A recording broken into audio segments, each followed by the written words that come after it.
Hello दोस्तों, welcome to Uttarakhand online classes. और आज की इस वीडियो में हम स्टार्ट करने वाले हैं उत्तराखंड का एक नया टॉपिक, उत्तराखंड फॉरेस्ट्री के बारे में। यानी कि उत्तराखंड से संबंधित वनों के प्रकार या फिर वनों से संबंधित जितने भी प्रश्न एग्जाम में पूछे जाते हैं वही हम पढ़ेंगे उत्तराखंड फॉरेस्ट्री वाले पोर्शन में। और आज का हमारा पहला टॉपिक रहेगा उत्तराखंड में या फिर भारत में वन विभाग का इतिहास। एग्जाम के पॉइंट ऑफ व्यू से काफ़ी इंपॉर्टेंट है दोस्तों। तरह तरह या बार बार यहाँ से अलग अलग प्रकार के प्रश्न पूछे जाते रहे हैं, तो आपको सभी फैक्ट्स सिक्वेंसली नोट करने हैं और अपने नोट्स प्रॉपरली मेंटेन करने हैं। तो चलिए स्टार्ट करते हैं उत्तराखंड में वन विभाग का इतिहास या फिर भारत में भी वन विभाग का इतिहास।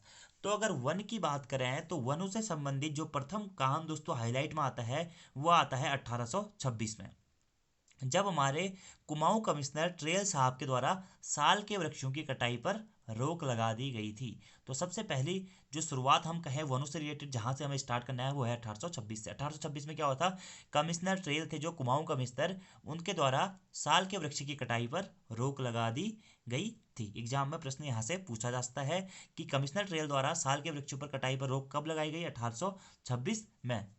उसके बाद आगे बढ़ते हुए पहुंचते हैं हम कब, 1840 में। तो 1840 में दोस्तों टिहरी रियासत के जंगलों को विल्सन ने सुदर्शन शाह से ठेके पर लिया था। ठीक है, तो दूसरा पॉइंट आपको याद रखना है, यहाँ से भी एग्जाम में प्रश्न पूछा जा सकता है कि टिहरी रियासत के जंगलों को सुदर्शन शाह से ठेके पर किसने लिया था, तो विल्सन ने लिया था। और कब लिया था, 1840 में। उसके बाद पहुंचते हैं हम कब, 1858 में। 1858 में क्या हुआ कि रैमजे ने उत्तराखंड में ठेकेदारी प्रथा बंद कराई गई। तो ये भी प्रश्न पूछा जाता है कि हेनरी रैमजे ने उत्तराखंड में ठेकेदारी प्रथा कब बंद कराई, तो ये कराई थी 1858 में।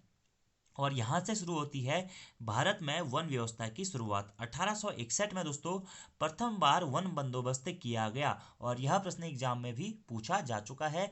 तो भारत का प्रथम वन बंदोबस्त कब कराया गया या ब्रिटिश कालीन प्रथम वन बंदोबस्त कब किया गया दोस्तों, 1861 में किया गया भारत का प्रथम वन बंदोबस्त। और इस बंदोबस्त से दोस्तों वृक्षारोपण तथा घनाकार व्यवस्था की शुरुआत भी करी गई थी। आगे बढ़ते हुए पहुंचते हैं 1864। और 1864 का साल काफी महत्वपूर्ण था क्योंकि इसी वर्ष भारत में वन विभाग की स्थापना हुई थी। कब, 1864 में। 1864 में दोस्तों जर्मनी से एक व्यक्ति बुलाए गए थे जिनका नाम था क्या, डिट्रिच बैंडिस। ठीक है, आप इनका नाम अलग अलग बुक्स में अलग अलग देखेंगे, कहीं इनका नाम है डिट्रिच बैंडिस या कहीं कहीं इनका नाम आपको मिलेगा क्या, डिट्रिच ब्रैंडिस। ठीक है, ब्रैंडिस भी आपको इनका नाम कहीं कहीं मिलेगा। तो जर्मनी से इनको बुलाया गया भारत में और इन्होंने यहाँ पर आके क्या की, वन विभाग की स्थापना करी थी। और इसके प्रथम महानिदेशक भी डिट्रिच बैंडिस को ही या डिट्रिच ब्रैंडिस जी को ही बनाया गया था। और जिस टाइम पे 1864 में भारत में प्रथम बार वन विभाग की स्थापना हुई थी तो इसका नाम रखा गया था इंपीरियल फॉरेस्ट डिपार्टमेंट। ठीक है, और अभी हम इसी डिपार्टमेंट को इंडियन फॉरेस्ट डिपार्टमेंट के नाम से भी जानते हैं। और 1864 में ही स्थापना की गई थी आईएफएस की। आईएफएस यानी कि इंडियन फॉरेस्ट सर्विस। और इंडियन फॉरेस्ट सर्विस में आप दोस्तों यूपीएससी का एग्जाम क्लियर करके जा सकते हैं। और वर्तमान समय में जो आईएफएस की या इंडियन फॉरेस्ट सर्विस की ट्रेनिंग होती है वो होती है कहाँ, देहरादून एफआरआई में। ठीक है, तो ये सबसे पहले आपको इंपॉर्टेंट पॉइंट याद रखना है दोस्तों। 1861 में क्या हुआ था, भारत का प्रथम वन बंदोबस्त हुआ था या भारत में प्रथम बार वन बंदोबस्त या ब्रिटिश कालीन प्रथम वन बंदोबस्त कब हुआ था, 1861 में। और 1864 क्या हुआ, काफी इंपॉर्टेंट साल है दोस्तों, कि जर्मनी से एक व्यक्ति को बुलाया गया था, किसे, डिट्रिच बैंडिस या फिर डिट्रिच ब्रैंडिस भी कहते हैं इनको। तो इनको जर्मनी से यहाँ पे बुलाया गया और इनके ही नेतृत्व में 1864 में भारत में वन विभाग की स्थापना की गई थी। और इंपीरियल फॉरेस्ट डिपार्टमेंट के नाम से भारत में उस टाइम पे वन विभाग की स्थापना की गई थी। तो एग्जाम में प्रश्न पूछा गया है दोस्तों कि भारत में वन विभाग की स्थापना कब की गई थी, तो 1864 में भारत में वन विभाग की स्थापना की गई थी। और किसके द्वारा की गई थी, डिट्रिच ब्रैंडिस या डिट्रिच बैंडिस के द्वारा। और वन विभाग के प्रथम महानिदेशक कौन थे, तो वो भी थे कौन, डिट्रिच ब्रैंडिस। ठीक है, इसी कारण इन्हें दोस्तों फादर ऑफ फॉरेस्ट या फिर वनों का पिता या फिर फादर ऑफ मॉडर्न फॉरेस्ट भी कहा जाता है। तो फादर ऑफ फॉरेस्ट किसे कहा जाता है, वह भी डिट्रिच ब्रैंडिस या डिट्रिच बैंडिस को ही कहा जाता है। और 1864 में ही आईएफएस यानी कि इंडियन फॉरेस्ट सर्विस की स्थापना हुई थी। पहले इसे उस टाइम पे इंपीरियल फॉरेस्ट सर्विस कह के संबोधित किया जाता था। उसके बाद साल आया 1865 का। तो 1865 में दोस्तों प्रथम वन अधिनियम लाया गया। तो दो चीजें अलग अलग है दोस्तों यहाँ पर, एक है वन अधिनियम और एक आगे हम पढ़ेंगे क्या, वन नीति। तो आप इन दोनों में कंफ्यूज नहीं होना, ठीक है। वन अधिनियम और वन नीति। तो 1864 में प्रथम बार भारत में वन विभाग की स्थापना हुई। तो इसी के तहत 1865 में प्रथम वन अधिनियम लाया गया, जो कि वनों से संबंधित भारत का प्रथम वन कानून था। ठीक है, तो यहाँ से भी एग्जाम में प्रश्न पूछा जा सकता है कि प्रथम वन अधिनियम कब लाया गया, या भारत का प्रथम वन अधिनियम कब लाया गया। तो 1865 में लाया गया। और किसके द्वारा लाया गया था दोस्तों, तो 1865 में ही जो हमारे कौन थे, डिट्रिस ब्रैंडिस साहब थे, उनकी ही सहायता से प्रथम वन अधिनियम लाया गया 1865 में। और इसी वन अधिनियम को हम मतलब वर्तमान समय में जो ये वन अधिनियम है, इसे हम राष्ट्रीय वन अधिनियम के नाम से भी जानते हैं, या फिर आप इसे फर्स्ट फॉरेस्ट एक्ट कहकर भी संबोधित कर सकते हैं। तो देखिए एग्जैक्टली क्लियर करना है आपको। 1861 में सबसे पहले क्या हुआ था, देखिए 1861 में सबसे पहले हुआ था वन बंदोबस्त। 1864 में क्या हुआ, प्रथम बार वन विभाग की स्थापना की गई, महानिदेशक बनाया गया डिट्रिस ब्लैंडिस को। 1865 में क्या हुआ, प्रथम वन अधिनियम लाया गया, जो कि वनों से संबंधित भारत का प्रथम कानून था। उसके बाद 1865 में वन अधिनियम लाने के बाद दोस्तों 1867 में इंपीरियल फॉरेस्ट सर्विस यानी कि आईएफएस, जिसे वर्तमान में हम इंडियन फॉरेस्ट सर्विस के नाम से जानते हैं, इसे लागू किया गया। स्थापना तो हो गई थी कब, 1864 में हो गई थी, लेकिन इसे लागू कब से किया गया, 1867 से। क्योंकि दोस्तों 1867 में ही प्रथम बार एग्जाम कराए गए थे आईएफएस के, ठीक है, यानी कि इंडियन इंपीरियल फॉरेस्ट सर्विस के। और उस टाइम पे इसमें जो सिलेक्टेड कैंडिडेट थे उनको ट्रेनिंग के लिए कहाँ भेजा गया, फ्रांस प्लस जर्मनी। तो यह पॉइंट भी आपको इंपॉर्टेंट बन सकता है दोस्तों कि इंपीरियल फॉरेस्ट सर्विस आईएफएस के प्रथम बार एग्जाम कब कराए गए थे, तो 1867 में कराए गए। और इसमें जो सिलेक्टेड कैंडिडेट थे उनको फ्रांस और जर्मनी भेजा गया है। और वर्तमान समय में जो आईएफएस की ट्रेनिंग होती है, यूपीएससी के द्वारा आप आईएफएस का एग्जाम क्लियर कर सकते हैं, और इसकी जो ट्रेनिंग होती है वो है देहरादून के एफआरआई भवन में। तो इतने पॉइंट आपको याद रखने हैं। इससे आगे बढ़ते हैं 1868 में। 1868 में क्या हुआ था दोस्तों, कुमाऊं में वन विभाग की स्थापना होती है। इंपॉर्टेंट पॉइंट है, एग्जाम में भी पूछा जा सकता है कि कुमाऊं में वन विभाग की स्थापना किस वर्ष से हुई थी, 1868 में हुई थी। उसके बाद 1869 में गढ़वाल में वन विभाग की स्थापना होती है। यह भी इंपॉर्टेंट है कि गढ़वाल में वन विभाग की स्थापना कब हुई थी, 1869 में। और 1875 में दोस्तों जंगलात ऑफिसर की नियुक्ति होती है, डीएफओ की नियुक्ति होती है 1875 में। और इसी के साथ साथ 1885 में होती है टिहरी वन विभाग की स्थापना। तो ये डायरेक्टली आपको दोस्तों इंपॉर्टेंट पॉइंट याद रखने हैं कि कुमाऊं में वन विभाग की स्थापना कब हुई, 1868 में। गढ़वाल में कब हुई, 1869 में। जंगलात ऑफिसर की नियुक्ति किस वर्ष से की जाने लगी, 1875 से। टिहरी में वन विभाग की स्थापना कब हुई, 1885 में। उसके बाद आगे बढ़ते हैं और पहुंचते हैं 1878 में। और यह वर्ष काफ़ी महत्वपूर्ण है दोस्तों। जैसे कि हमने पढ़ा था कि 1864 में क्या हुआ था, डिट्रिस ब्रैंडिस साहब ने आईएफएस की स्थापना की थी। और आईएफएस का पहला एग्जाम भी 1867 में इसी के तहत हुआ था। या फिर आप कह सकते हैं भारत में वन विभाग की स्थापना भी 1864 में ही हुई थी, जिसे हम इंपीरियल फॉरेस्ट डिपार्टमेंट के नाम से जानते हैं। उसी के तहत 1865 में प्रथम वन अधिनियम लाया गया था।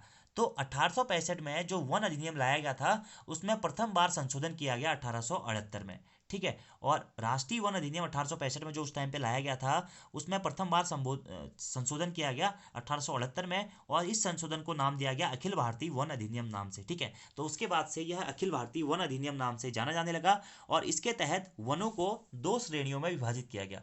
एक थे हमारे संरक्षित वन और दूसरे थे हमारे आरक्षित वन। तो एग्जाम में दोस्तों यह प्रश्न भी पूछा जाता है कि वनों को दो श्रेणियों में सर्वप्रथम विभाजित कब किया गया था, 1878 में किया गया था। कौन से अधिनियम के तहत, तो 1878 का जो हमारा वन अधिनियम था, या फिर आप इसे कह सकते हैं कि जो हमारा प्रथम वन अधिनियम था, कौन सा, 1865 का, उसमें संशोधन करने के बाद 1878 में अखिल भारतीय वन अधिनियम लागू किया गया, जिसमें वनों को दो भागों में विभाजित किया गया। इसी के तहत दोस्तों जो हमारे संरक्षित वन थे, संरक्षित वनों को हम क्या कहते हैं, प्रोटेक्टेड फॉरेस्ट। और आरक्षित वनों को क्या कहते हैं, रिजर्व फॉरेस्ट। तो इन दोनों में अंतर क्या होता है, सबसे पहले ये जान लेते हैं। तो रिजर्व फॉरेस्ट या फिर आरक्षित वन वह वन होते हैं जिस पर पूर्णतः क्या होता है दोस्तों, सरकार या गवर्नमेंट का अधिकार होता है। यहाँ पर आप किसी भी प्रकार की कोई प्रतिक्रिया नहीं कर सकते, कोई क्रियाकलाप नहीं कर सकते हैं, जानवरों को नहीं चरा सकते हैं, पेड़ नहीं काट सकते हैं, चारा नहीं बुन सकते हैं, किसी भी प्रकार की कोई कार्यवाही नहीं कर सकते हैं। जबकि जो प्रोटेक्टेड फॉरेस्ट होते हैं या फिर जो संरक्षित वन होते हैं उसमें आप लोगों को कुछ विशेष अधिकार होते हैं। आप गवर्नमेंट की हेल्प से या परमिशन से यहाँ से चारा बुन सकते हैं, पशु पक्षियों को चरा सकते हैं, ठीक है। या फिर अपने लिए अपने जो अगर कुछ अर्जेंट काम है तो वहाँ पर आप उनसे परमिशन लेके काम कर सकते हैं। और 1878 में ही दोस्तों एक और काफ़ी इंपॉर्टेंट चीज़ होती है कि सर्वप्रथम क्या होता है, टिम्बर की लकड़ी पर टैक्स लगा दिया जाता है। तो यह प्रश्न भी एग्जाम में पूछा जा सकता है कि भारत में सर्वप्रथम लकड़ियों पर टैक्स कब लगाया गया? तो 1878 में ही लगाया गया। कौन सी लकड़ी पर लगाया गया दोस्तों? टिम्बर लकड़ियों पर, जो कि हमारी इमारती लकड़ी होती है, उन पर सर्वप्रथम टैक्स लगा दिया गया 1878 में। और 1878 में ही दोस्तों एक और काम होता है जो कि काफ़ी इंपॉर्टेंट है। भारत का प्रथम वन विद्यालय खोला गया। तो भारत का प्रथम फॉरेस्ट स्कूल कहाँ खोला गया उस टाइम पे? देहरादून में खोला गया। तो 1878 में ही दोस्तों भारत के प्रथम वन महाविद्यालय या फिर प्रथम वन स्कूल या फॉरेस्ट स्कूल की स्थापना हुई थी 1878 में। और कहाँ पर की गई थी इसकी स्थापना दोस्तों? ये की गई थी देहरादून में, जिसे हम फॉरेस्ट स्कूल ऑफ देहरादून के नाम से भी जानते थे। तो फॉरेस्ट स्कूल ऑफ देहरादून की स्थापना कब हुई थी? 1878 में। भारत में प्रथम फॉरेस्ट स्कूल की स्थापना कब हुई थी? 1878 में। किसके द्वारा की गई थी? तो जो हमारे डिट्रिज ब्रैंडिस साहब थे उनके द्वारा भारत के प्रथम वन महाविद्यालय या फिर फॉरेस्ट स्कूल ऑफ देहरादून की स्थापना की गई 1878 में। ठीक है। उसके बाद दोस्तों 1878 में तो इसका नाम था वन विद्यालय का फॉरेस्ट स्कूल ऑफ देहरादून। 1884 में इसका नाम चेंज करके कर दिया गया क्या? Imperial forest school. ठीक है। उसके बाद दौर आता है 1906 का। 1906 से दोस्तों इसी को हम जानते हैं क्या? इंपीरियल फॉरेस्ट रिसर्च इंस्टीट्यूट नाम से। तो 1906 में इसका नाम स्कूल से हटाकर चेंज करके क्या रख दिया गया दोस्तों? इंपीरियल फॉरेस्ट रिसर्च इंस्टीट्यूट कर दिया गया। और वर्तमान में या स्वतंत्रता के बाद इसी का नाम चेंज करके क्या कर दिया गया दोस्तों? इंडियन फॉरेस्ट रिसर्च इंस्टीट्यूट, जिसे हम वर्तमान में FRI के नाम से जानते हैं। ठीक है। FRI भवन के नाम से जानते हैं। FRI भवन कहाँ स्थित है? सभी लोगों को पता है कि ये देहरादून में स्थित है। लेकिन इसका जो इतिहास शुरू होता है वो होता है दोस्तों 1878 से। 1878 में सर्व भारत के प्रथम वन स्कूल के तौर पर इसे देहरादून में खोला गया था, जिसका नाम रखा गया था फॉरेस्ट स्कूल ऑफ देहरादून। उसके बाद 1884 में इसका नाम चेंज कर दिया गया और नाम रख दिया गया इंपीरियल फॉरेस्ट स्कूल। 1884 के बाद 1906 में पुनः इसका नाम चेंज कर दिया गया और इसका नाम रख दिया गया क्या? Imperial forest research institute. और स्वतंत्रता के बाद इसी इंस्टीट्यूट को हम जानते हैं FRI भवन के नाम से, यानी कि इंडियन फॉरेस्ट रिसर्च इंस्टीट्यूट के नाम से, या forest research institute of India के नाम से हम इसे जानते हैं, जो कि देहरादून में ही स्थित है। और इसकी स्थापना कब हुई थी? एग्जाम में प्रश्न पूछा जा चुका है दोस्तों कि इंडियन फॉरेस्ट रिसर्च इंस्टीट्यूट यानी कि FRI की स्थापना कब हुई थी, या फिर आप कह सकते हैं भारतीय वन अनुसंधान संस्थान की स्थापना कब हुई थी। ठीक है। तो भारतीय वन अनुसंधान संस्थान की स्थापना हुई थी 1906 में। ठीक है। तो ये पॉइंट भी आपको जरूर नोट करने हैं। वैसे हम FRI के बारे में बात करेंगे, लेकिन आपको यहाँ से सबसे पहले ये पॉइंट याद रखना है कि 1878 में प्रथम बार जो राष्ट्रीय वन अधिनियम 1865 था उसमें संशोधन किया गया। इसके तहत वनों को 2 श्रेणियों में विभाजित किया गया। भारत में प्रथम वन स्कूल की स्थापना की गई फॉरेस्ट स्कूल ऑफ देहरादून की 1878 में, और 1884 में इसका नाम करके रख दिया गया इंपीरियल फॉरेस्ट स्कूल। ठीक है। और यहीं से स्टार्ट होता है FRI की कहानी। उसके बाद 1906 में इसका नाम चेंज करके कर दिया गया इंपीरियल फॉरेस्ट रिसर्च इंस्टीट्यूट। स्वतंत्रता के बाद हम इसे जानते हैं इंडियन फॉरेस्ट रिसर्च इंस्टीट्यूट के नाम से।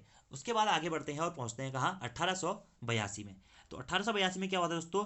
इस वन विभाग को इंपीरियल से क्या बना दिया गया? प्रोविजनल बना दिया गया, यानी कि इसको जो वन विभाग है हमारा, इसको संघ सूची से हटाकर राज्य सूची में शामिल कर दिया गया। तो यहाँ से भी एग्जाम में प्रश्न पूछा जा सकता है कि वन विभाग को सर्वप्रथम संघ सूची या केंद्र सूची से हटाकर राज्य सूची में कब शामिल किया गया? 1882 में। उसके बाद 2 साल बाद पहुंचते हैं 1884 में। तो 1884 में कार्य योजना वन विभाग को लागू किया गया वनों के वैज्ञानिक प्रबंधन हेतु। तो कार्य योजना वन विभाग को कब लागू किया गया? 1884 में। क्यों किया गया? वनों के वैज्ञानिक प्रबंधन हेतु। 1893 में फिर से एक चीज हुई दोस्तों, क्या हुई? बेनाब भूमि को सरकारी भूमि घोषित कर दिया गया, यानी कि केसर ए हिंद भूमि घोषित कर दिया गया बेनाब भूमि को। और यह किसके द्वारा किया गया था? पॉ के द्वारा किया गया था। ये हम आगे बात करेंगे इसके बारे में डिटेल्स में। तो आपको 1893 से ये पॉइंट याद रखना है कि बेनाब भूमि को सरकारी भूमि घोषित कर दिया गया था। किसके द्वारा? पॉ के द्वारा, या फिर आप इसे कह सकते हैं केसर ए हिंद भूमि। ठीक है। आगे बढ़ते हैं, फिर पहुंचते हैं 1894 में। तो ये साल आपको याद रखना है, जिस प्रकार आपने याद किया क्या 1864 और 1865। देखिए एक बार फिर से मैं आपको बता रहा हूँ। 1864 में हुआ था भारत में वन विभाग की स्थापना। वन विभाग की स्थापना। 1865 में क्या हुआ था? प्रथम वन अधिनियम लाया गया था। ठीक है। वन विभाग की स्थापना 1864 में। प्रथम वन अधिनियम या फिर फर्स्ट फॉरेस्ट एक्ट कब लाया गया? वो लाया गया 1865 में। और प्रथम वन नीति कब लाई गई? तो ये लाई गई 1894 में। तो दोस्तों आपको इन दोनों में कंफ्यूजन नहीं होना है, प्रथम वन अधिनियम और प्रथम वन नीति। ठीक है। दोनों में आप कंफ्यूज मत होइएगा कि प्रथम राष्ट्रीय वन अधिनियम कब लाया गया। अगर यह पूछा जाता है तो प्रथम राष्ट्रीय वन अधिनियम लाया गया था 1865 में। और वही पूछा जाता है अगर प्रथम राष्ट्रीय वन नीति कब लाई गई, तो 1894 में लाई गई प्रथम राष्ट्रीय वन नीति। तो अधिनियम और नीति कंफ्यूज नहीं होना है। पहले लाया गया अधिनियम एक्ट, उसके बाद बनाई गई उसकी नीति। ठीक है। तो 1865 में लाया गया क्या, प्रथम राष्ट्रीय वन अधिनियम, जिसे हम भारत में वन विभाग भारत में वन अधिनियम या प्रथम वन अधिनियम नाम से भी जानते हैं। 1865 में वो लाया गया था। और प्रथम वन नीति कब लाई गई, वो लाई गई 1894 में, जिसे हम प्रथम राष्ट्रीय वन नीति के नाम से भी जानते हैं। और यह प्रश्न एग्जाम में काफी बार पूछा भी गया है, ठीक है। और ये जो 1894 में प्रथम राष्ट्रीय वन नीति लाई गई थी दोस्तों, यह ब्रिटिश सरकार द्वारा लाई गई प्रथम वन नीति थी। अभी आगे हम पढ़ेंगे इसी वन नीति में संशोधन होता है, ठीक है, वो हम आगे जाके बात करेंगे। लेकिन आपको यहाँ पर दो चीजें याद रखनी है कि प्रथम राष्ट्रीय वन नीति कब लाई गई, 1894 में। और ब्रिटिश सरकार द्वारा प्रथम वन नीति कब लाई गई, ये भी लाई गई 1894 में ही। वैसे तो इस वन नीति को लाने का मेन उद्देश्य था वनों के संरक्षण हेतु, लेकिन अंग्रेजों ने इसका थोड़ा सा प्रयोग उल्टी तरीके से किया। उन्होंने इस वन नीति का प्रमुख उद्देश्य बना दिया क्या, राजस्व प्राप्त करना, ठीक है। राजस्व प्राप्त करना इस वन नीति का उन्होंने प्रथम या जो रिवेन्यू इनकम सोर्स के रूप में उन्होंने वनों का प्रयोग करना स्टार्ट कर दिया। और 1894 में जो हमारा ये प्रथम राष्ट्रीय वन नीति लाई गई, तो ये राष्ट्रीय वन नीति के तहत वनों को 4 भागों में बांटा गया था, ठीक है। तो ये पॉइंट आपको याद रखने हैं कि प्रथम वन नीति 1894 के तहत वनों को 4 भागों में बांटा गया था। और इसी के तहत दोस्तों स्थायी कृषि को महत्व दिया गया, वनों के संरक्षण किया गया और राजस्व प्राप्त करना एक मुख्य सोर्स रखा गया अंग्रेजों के द्वारा। उसके बाद आगे बढ़ते हैं, 1894 से पहुंचते हैं हम कहाँ, 1906 में। 1906 में दोस्तों, जैसा कि मैंने आपको बताया था, 1878 में होती है प्रथम वन स्कूल की स्थापना, जिसे हम फॉरेस्ट स्कूल ऑफ देहरादून के नाम से जानते हैं, जिसकी स्थापना करी थी डिट्रिस ब्रैंडिस साहब ने। 1884 में उसी का नाम चेंज करके कर दिया जाता है क्या, imperial forest school of Dehradun. 1906 में उसी इंपीरियल फॉरेस्ट स्कूल देहरादून का नाम चेंज करके क्या कर दिया जाता है, वो रख दिया जाता है इंपीरियल फॉरेस्ट रिसर्च इंस्टीट्यूट, ठीक है। और 1906 से ही दोस्तों इसी इंस्टीट्यूट में आईएफएस की ट्रेनिंग स्टार्ट हो जाती है, यानी कि इंडियन फॉरेस्ट सर्विस के जो ऑफिसर होते हैं उनकी ट्रेनिंग यहीं पर होती है, आईएफएसओ की, ठीक है। तो 1906 में ही स्थापना की गई जिसकी दोस्तों, भारतीय वन अनुसंधान संस्थान की, जिसे हम वर्तमान समय में जानते हैं क्या, इंडियन फॉरेस्ट रिसर्च इंस्टीट्यूट के नाम से। और 1906 में इसकी स्थापना की गई थी किस नाम से दोस्तों, इंपीरियल फॉरेस्ट रिसर्च इंस्टीट्यूट नाम से, ठीक है। तो ये पॉइंट काफी इंपॉर्टेंट है, एग्जाम में भी पूछा गया है। भारतीय वन अनुसंधान संस्थान की स्थापना कब की गई है, एफआरआई की स्थापना कब की गई, या फिर इंपीरियल फॉरेस्ट रिसर्च इंस्टीट्यूट की स्थापना कब की गई, सब की गई 1906 में, ठीक है। और इस एफआरआई का जो दोस्तों मुख्य भवन है, उस भवन का निर्माण किसने कराया था, सीजी ब्लूमफील्ड साहब ने कराया था, ठीक है। तो ये पॉइंट भी आपको याद रखना है कि जो एफआरआई का मुख्य भवन है उसका निर्माण किसने कराया था, सीजी ब्लूमफील्ड साहब ने कराया था। और जो ये एफआरआई भवन है, यह कौन सी शैली में बना हुआ है, तो ग्रीक रोमन शैली में ये बना हुआ माना जाता है, यानी कि यूनानी रोमन शैली में बना हुआ भवन है एफआरआई भवन, ठीक है। और 1906 में जब इसकी स्थापना की गई थी, तो ये की गई थी चांदबाग देहरादून में, ठीक है। और वर्तमान समय में ये जो संग्रहालय या फिर आप कह सकते हैं अनुसंधान संस्थान स्थित है, वो है चक्राता रोड में स्थित, ठीक है।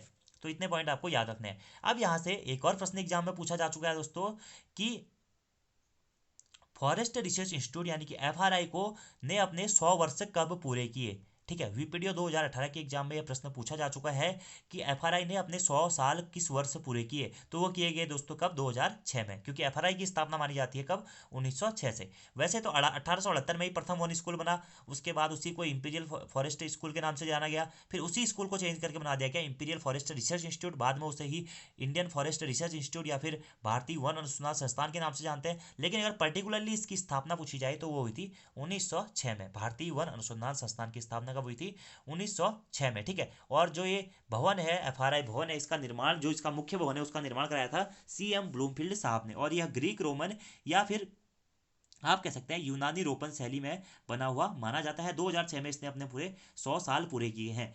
एफआरआई के बारे में मैं आपको आगे डिटेल्स में भी बताऊंगा।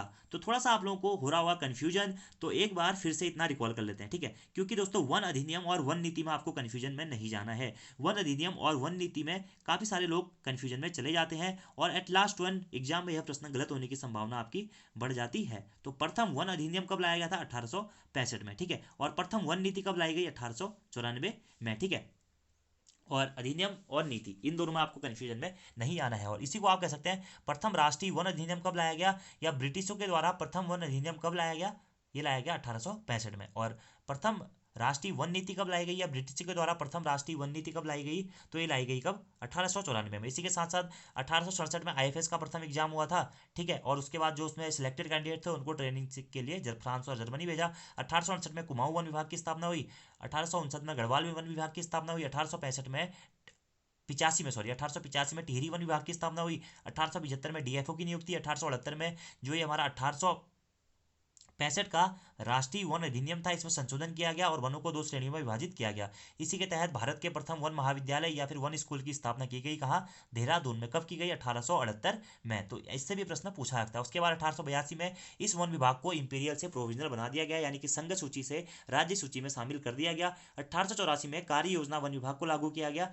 1893 में बेनाम भूमि को सरकारी भूमि घोषित कर दिया गया और 1894 में लाई गई क्या, प्रथम राष्ट्रीय वन नीति। और 1906 में उसके बाद हुआ FRI भवन का निर्माण, ठीक है। उसके बाद एक और वर्ष आता है हमारा क्या, 1914। 1914 में क्या हुआ था दोस्तों, देहरादून में वन संग्रहालय की स्थापना की गई थी। कब, 1914 में। तो यही ये प्रश्न पूछा जाता है, देहरादून वन संग्रहालय की स्थापना कब की गई थी, 1914 में की गई थी। उसके बाद बात आती है 13 अप्रैल 1921 की, ठीक है। तो 13 अप्रैल 1921 को क्या हुआ था दोस्तों, फॉरेस्ट ग्रीवेंस कमेटी का गठन किया गया, ठीक है। तो फॉरेस्ट ग्रीवेंस कमेटी का गठन कब किया गया, 13 अप्रैल 1921 को किया गया और इसके अध्यक्ष बनाए गए कौन, P विजडम साहब, ठीक है, जो कि उस टाइम पे कमिश्नर भी रहा करते थे कुमाऊं के, तो उनको ही बनाया गया, P विजडम को, या P विडम भी कहा जाता है, या विजडम भी कहीं कहीं आपको इनका नाम मिलेगा। तो फॉरेस्ट ग्रीवेंस कमेटी के अध्यक्ष किसको बनाया गया था, यह प्रश्न एग्जाम में पूछा जा चुका है। फॉरेस्ट ग्रीवेंस कमेटी का प्रथम अध्यक्ष किसे बनाया गया, P विजडम साहब को बनाया गया। कब, 1921 में। और इन्होंने 28 अक्टूबर 1921 को अपनी पहली रिपोर्ट सौंपी थी, ठीक है। तो ये प्रश्न अगर पूछा जाता है दोस्तों कि फॉरेस्ट ग्रीवेंस कमेटी का गठन कब किया गया, 13 अप्रैल 1921 को किया गया। इसके अध्यक्ष किसको बनाया गया, P विजडम साहब को बनाया गया।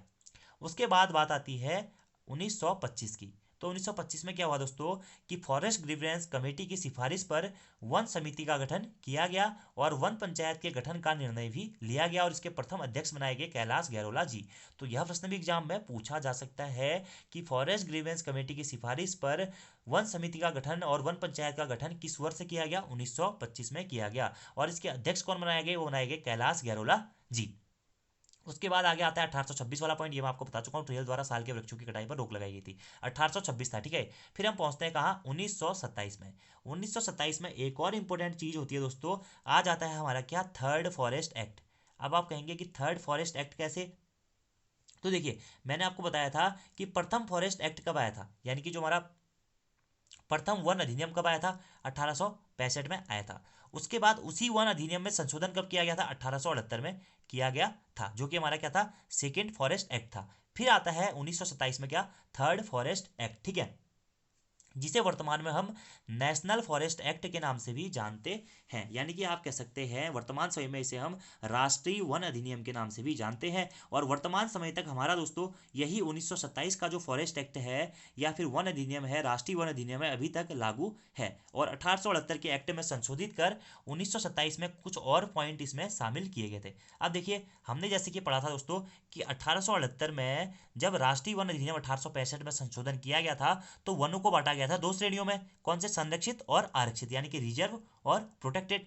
अभी जब 1927 में थर्ड फॉरेस्ट एक्ट लागू होता है, जिसे हम 1927 के ही एक्ट को दोस्तों हम जानते हैं क्या, नेशनल फॉरेस्ट एक्ट के नाम से, ठीक है, नेशनल फॉरेस्ट एक्ट 1927, या फिर इसी को हम जानते हैं किस नाम से, इंडियन फॉरेस्ट एक्ट नाम से। तो आपको दोनों पॉइंट याद रखने हैं कि 1927 जो वर्ष था दोस्तों उसमें क्या हुआ था, थर्ड फॉरेस्ट एक्ट लागू किया गया था, यानी कि तृतीय राष्ट्रीय वन अधिनियम लागू किया गया था 1878 के वन अधिनियम में संशोधित करके। और इसी 1927 वाले वन अधिनियम को जाना जाता है नेशनल फॉरेस्ट एक्ट के नाम से, यानी कि राष्ट्रीय वन अधिनियम, या फिर इंडियन फॉरेस्ट एक्ट के नाम से, या फिर आप इसे कह सकते हैं भारतीय वन अधिनियम 1927 के नाम से इसे जाना जाता है, ठीक है। और वर्तमान समय में भी वन अधिनियम में यही वाली प्रोसेस लागू है, ठीक है।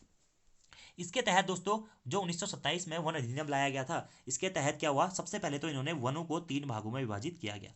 ये 3 भाग कौन कौन से थे आपको नोट करने हैं, मैंने लिखे नहीं है। एक तो था हमारा क्या, रिजर्व फॉरेस्ट, जो कि हमने पहले ही पढ़ चुका है। दूसरा हमारा जो भाग है वो है प्रोटेक्टेड फॉरेस्ट, ठीक है। तीसरा जो भाग इसमें बनाया गया वो बनाया गया विलेज फॉरेस्ट। ठीक है, तो रिजर्व फॉरेस्ट क्या होता है, मैंने आपको बता दिया था, आरक्षित वन, यानी कि ऐसे वन जिस पर पूर्णतः सरकार का नियंत्रण होता है, आप किसी भी प्रकार की कोई भी क्रियाकलाप वहां पर नहीं कर सकते हैं। दूसरे जो प्रकार के जो वन थे वो थे हमारे प्रोटेक्टेड फोर्स यानी फॉरेस्ट, जो कि हमारा है संरक्षित वन। इसमें दोस्तों जो प्रोटेक्टेड फॉरेस्ट होते हैं या फिर संरक्षित वन होते हैं, इसमें आप गवर्नमेंट से परमिशन लेने के बाद आपको कुछ विशेष अधिकार मिल सकते हैं, जैसे आप चारा बुन सकते हैं, पशु पक्षियों को चरा सकते हैं, इस प्रकार की घटनाएं या मतलब जो परमिशन होती है संरक्षित वन में आपको लोगों को मिल जाती है। तीसरी जो चीज़ इसमें ऐड करी गई वो की गई क्या, विलेज फॉरेस्ट।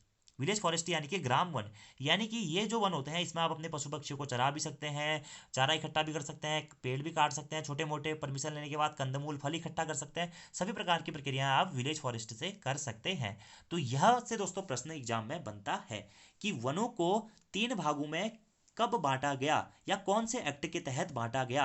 तो वनों को दोस्तों 3 भागों में सर्वप्रथम कब बांटा गया, 1927 में बांटा गया, राष्ट्रीय फॉरेस्ट एक्ट 1927 के माध्यम से, या फिर Indian forest act, national forest act 1927 के माध्यम से, जो कि हमारा क्या था, थर्ड फॉरेस्ट एक्ट था, जिसमें वनों को 3 भागों में बांटा गया। और वहीं पूछा जाएगा कि वनों को 2 भागों में सर्वप्रथम कब बांटा गया, वो बांटा गया 1868 में, जो कि क्या था, हमारा सेकेंड फॉरेस्ट एक्ट था। थोड़ा सा आप लोगों को समझने में प्रॉब्लम हो रही होगी क्योंकि काफी सारे ईयर है दोस्तों, लेकिन आपको रिलेट करते हुए पढ़ने हैं। ठीक है, वन अधिनियम आपको एक साथ पढ़ने हैं, वन नीतियां आपको एक साथ पढ़नी है, और मैं इसी कारण इतनी बार रिपीट भी कर रहा हूं ताकि आप लोगों को वो जो कैचअप पॉइंट हो आपका वो आप डायरेक्टली पकड़ लें कि आपको वन अधिनियम में 3 चीजें याद करनी है, 1865, 1868 और 1927। ठीक है, 1927 में जब ये नया जो इंडियन फॉरेस्ट एक्ट 1927 लाएगा, जिसे ही नेशनल फॉरेस्ट एक्ट 1927 भी कहा जाता है, इसमें वनों को 3 भागों में बांटा गया। इसके तहत कुछ अन्य भी नियम भी लाए गए, जैसे कि कैसे नियम, तो थर्ड फॉरेस्ट एक्ट के तहत ही दोस्तों वनों से प्राप्त हर सामान पर टैक्स लगा दिया गया। हमने पढ़ा था क्या 1868 में, जब दोस्तों टिम्बर लकड़ी या फिर जो इमारती लकड़ी होती है उस पर टैक्स लगाया गया था, लेकिन जो 1927 का नेशनल फॉरेस्ट एक्ट लाया, इसमें वनों से प्राप्त हर सामान पर टैक्स लगा दिया गया। ठीक है, इसी के साथ साथ जंगल संबंधी जो अपराध होते हैं या फिर कानून और उनकी सजाओं का प्रावधान भी किया गया, यानी कि कोई भी अगर पेड़ काटता हुआ पाया जाता है या फिर इलीगल वर्क कर रहा है, जीव जंतु की हत्या कर रहा है, तो वहां पर उनके लिए सजा और कानूनी अपराध भी बना दिए गए। इसी के साथ साथ दोस्तों 1927 के वन एक्ट के तहत ही वन अधिकारों को राज्य सरकार को भी सौंप दिया गया। ठीक है, तो सबसे पहले क्या थी, हमारी वन सूची को केंद्र सूची से राज्य सूची में भेज दिया गया, कौन से फॉरेस्ट एक्ट के तहत, तो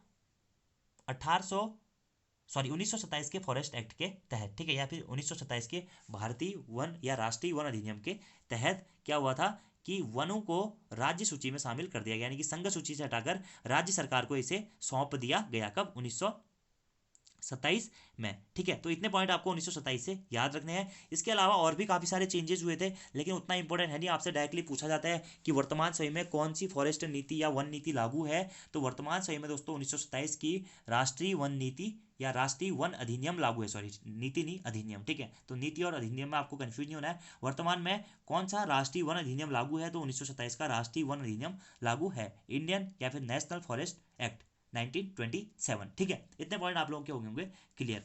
उसके बाद आते हैं वर्ष आता है हमारा क्या, 1931 का। 1931 में दोस्तों उत्तराखंड में वन पंचायतों का गठन किया गया। तो राज्य में वन पंचायतों का गठन कब किया गया, एग्जाम में यह प्रश्न भी पूछा जा चुका है। तो राज्य में वन पंचायतों का गठन किया गया दोस्तों कब, 1931 में। ठीक है, और अभी वर्तमान में उत्तराखंड में टोटल 12,168 वन पंचायतें हैं। और दोस्तों उत्तराखंड देश का एकमात्र राज्य है अभी तक जिसमें क्या है, वन पंचायत है। ठीक है, तो देश का एकमात्र राज्य है उत्तराखंड जिसमें अभी तक वन पंचायत है, और इसका गठन किया गया था कब, 1931 में। एग्जाम में भी यह प्रश्न पूछा जा चुका है। ठीक है, और दोस्तों ये काफी बार यहाँ से घूम घूम के प्रश्न पूछे जाते हैं कि वन अधिनियम कब लाया गया, 1865 में। वन नीति कब लाई गई, सबसे पहले 1894 में। ठीक है, जो वनों को 3 भागों में कब बांटा गया, 2 भागों में कब बांटा गया, इस प्रकार के प्रश्न एग्जाम में काफी बार पूछे जाते रहे हैं। उसके बाद बात आती है दोस्तों कहाँ कब की, 1931 के बाद आती है बात 1935 की, सॉरी 1929 की। 1929 में क्या हुआ था कि देहरादून में वन अनुसंधान शाला की स्थापना की गई थी। तो यह प्रश्न भी एग्जाम में पूछा जा सकता है कि देहरादून में वन अनुसंधान शाला की स्थापना कब की गई थी, 1929 में। और एक मैंने आपको बताया था क्या, 1914 में किया गया था देहरादून वन संग्रहालय की स्थापना की गई थी। कब, 1914 में। ठीक है, तो देहरादून में वन अनुसंधान शाला की स्थापना 1929 और वन संग्रहालय की स्थापना 1914। ठीक है, और इंडियन फॉरेस्ट जो हमारा, जो मैंने आपको बताया था, भारतीय वन अनुसंधान संस्थान की स्थापना कब की गई थी? 1906 में। ठीक है, तो अनुसंधानशाला, वन संग्रहालय और फिर आपको क्या बोलते हैं, वन अनुसंधान संस्थान में भी कंफ्यूजन नहीं होना है। ठीक है, आपको तीनों पॉइंट नोट करते हुए चलने हैं। 1929 में देहरादून में वन अनुसंधानशाला की स्थापना हुई थी। 1914 में देहरादून में वन संग्रहालय की स्थापना हुई थी। और 1906 में देहरादून में ही भारतीय वन अनुसंधान संस्थान की स्थापना की गई थी। आगे बढ़ते हैं, पहुंचते हैं हम कहाँ पे? 1935 में। ठीक है, तो 1935 आप यहाँ पर एक पॉइंट ऐड कर लीजिएगा बीच में, 1935। अब 1935 में क्या हुआ था दोस्तों? सर्वप्रथम राष्ट्रीय उद्यान अधिनियम लाया गया, यानी कि नेशनल पार्क एक्ट। तो यह पॉइंट इंपॉर्टेंट नोट करना है दोस्तों, नेशनल पार्क एक्ट कब लाया गया या फिर राष्ट्रीय उद्यान अधिनियम कब लाया गया? 1935 में लाया गया। और इसी के तहत दोस्तों 1936 में भारत के प्रथम राष्ट्रीय उद्यान की स्थापना की गई। कहां पर? उत्तराखंड में, जिसे हम उस टाइम पे जानते थे हैली नेशनल पार्क के नाम से, और वर्तमान में हम इसे जानते हैं कार्बेट राष्ट्रीय उद्यान या फिर कार्बेट नेशनल पार्क के नाम से। ठीक है, तो एग्जाम में प्रश्न पूछा जा सकता है दोस्तों कि भारत के प्रथम राष्ट्रीय पार्क या फिर जो हमारा हैली नेशनल पार्क था, उसकी स्थापना किस एक्ट के तहत की गई थी? तो राष्ट्रीय उद्यान अधिनियम 1935 के तहत उसकी स्थापना की गई थी। और स्थापना की कब थी? तो वो की गई थी 1936 में। तो अधिनियम पूछेगा तो 1935, और स्थापना कब की गई थी हैली नेशनल पार्क की? वो की गई थी 1936 में। ठीक है, उसके बाद दोस्तों 1972 में, यहाँ से मैं आपको रिलेट कर रहा हूँ, आगे भी बताऊंगा मैं इसी पॉइंट। तो 1972 में जो हमारा ये राष्ट्रीय पार्क एक्ट है, राष्ट्रीय उद्यान अधिनियम था, इसको दोस्तों उसमें शामिल कर दिया गया। किसमें? नेशनल पार्क, जो वाइल्ड 1972 का हमारा वाइल्ड लाइफ प्रोटेक्शन एक्ट आया था, यानी कि वन्य जीव संरक्षण एक अधिनियम आया था, उसमें नेशनल पार्क एक्ट को शामिल कर दिया गया। ठीक है, तो वर्तमान में जो नेशनल पार्क आते हैं या फिर वन्य जीव विहार आते हैं, वह सभी कुछ 1972 के वाइल्ड लाइफ एक्ट के अंतर्गत आते हैं। ठीक है, तो हमारा 1931 तक या 1935 तक हमने जान लिया है। उसके बाद एक सन और आता है आपका दोस्तों, क्या? 1948। ठीक है, तो 1948 में देहरादून में ही केंद्रीय वानिकी परिषद की स्थापना की गई थी। ठीक है, तो केंद्रीय वानिकी परिषद की स्थापना कब की गई थी? 1948 में की गई थी। ठीक है, और फिर आया क्या? 1950। 1950 भी काफ़ी इंपॉर्टेंट है दोस्तों एग्जाम्स के पॉइंट ऑफ व्यू से, क्योंकि स्वतंत्रता के बाद ये हमारी, आप कहेंगे, केंद्रीय वानिकी परिषद की स्थापना जब देहरादून में की गई थी, इसके बाद स्वतंत्रता के बाद यह प्रथम एक ऐसा अभियान था जिससे कि क्या हुआ, वनों के बारे में जागरूकता फैलाई। और दोस्तों आपको एक और बात बता दूं मैं, 1939 से लेकर 1945 जो ये द्वितीय विश्व युद्ध था, इस दौरान उत्तराखंड में जंगलों की, या उत्तराखंड में या भारत में जंगलों की काफ़ी अधिक मात्रा में कटान किया गया था। ठीक है, क्योंकि द्वितीय विश्व युद्ध के दौरान वहाँ पर इमारती या फिर कुछ अलग अलग पॉइंट से इन लोगों को लकड़ियों की आवश्यकता थी, तो इन्होंने क्या किया, या रेल लाइनें बिछानी स्टार्ट की इन्होंने अपनी सुविधाओं के लिए। ठीक है, तो 1939 से 1945 के बीच में सर्वाधिक वन कटान हुआ उत्तराखंड तथा भारत में। आगे बढ़ते हैं, हम पहुंचते हैं 1950 में। तो 1950 में दोस्तों के.एम. मुंशी जी ने जुलाई 1950 में अधिक वन लगाओ अभियान चलाया। तो अधिक वन लगाओ अभियान कब चलाया गया?